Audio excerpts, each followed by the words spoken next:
Mirchi Ka Salan. Mirchi, that is what chilies are in Hindi, in our language. Mirchi Ka Salan is a traditional South Indian dish from southern state Andhra Pradesh. It's delicious, it's interesting, it's unique. For this, we need to start with some chilies. The chilies that I have here are the thick variety. They are not so hot. We need to slit them like this. You don't need to slit them open, just an incision. Mirchi Ka Salan, or chilies in a gravy, is made from a very interesting mix of roasted peanuts and sesame. That is what the gravy is made up of. Let's see how. But before that, let me treat these chilies. We need to deep fry them. Here I have some oil. Oil is hot. We need to deep fry these chilies. Do not put these chilies in very hot oil to start with, because these chilies have lots of moisture, and if oil is very hot, the chances are that the oil can overflow. We have our chilies almost done. We don't need to fry them too much.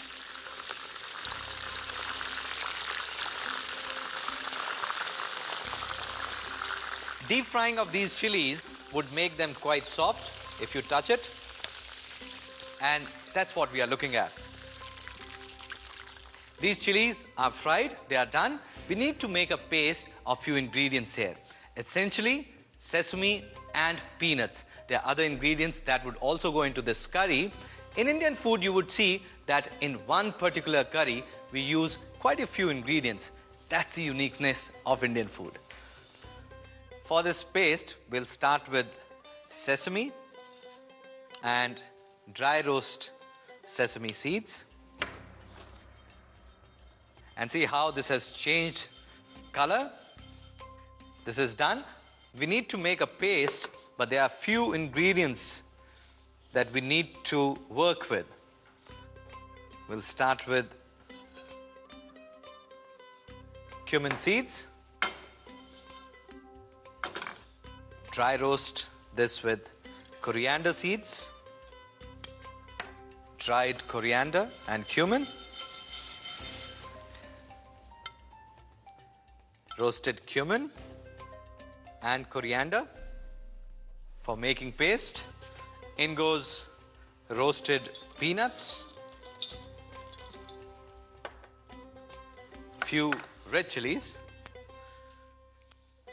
Green chilies have vitamin A and C, but on drying, we lose most of it. That's the way people in Andhra love this dish to be. Few garlic cloves, fresh ginger, roughly chopped, and add a little water.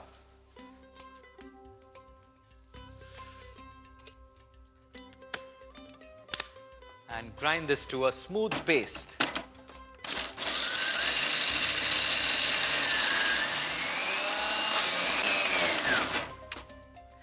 The paste is done. Traditionally in India, these pastes were handmade. They were ground on stone. But nowadays we have all these pieces of equipment. But we lose some taste. And you know why? When you grind them on stone, the action is of grinding. When you make a paste in these blenders, the action is cutting. We use these blades. Grinding is a different method. The release of flavor is much more by grinding action. So if you have a grinder, especially a stone grinder, use that. So you see, to make a curry in India, it takes much more than just mixing a few ingredients. You need some preparations, frying of chilies in this case, and making of this paste. Actual cooking starts now. Heat some oil in a pan. Add mustard seeds, the black variety. Few curry leaves, followed by some grated onion.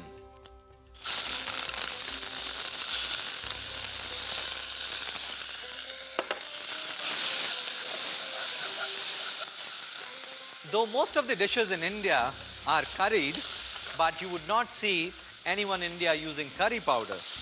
Each one makes their own mixture, their own blend. For this curry or gravy, we have made our own paste, our own curry mix.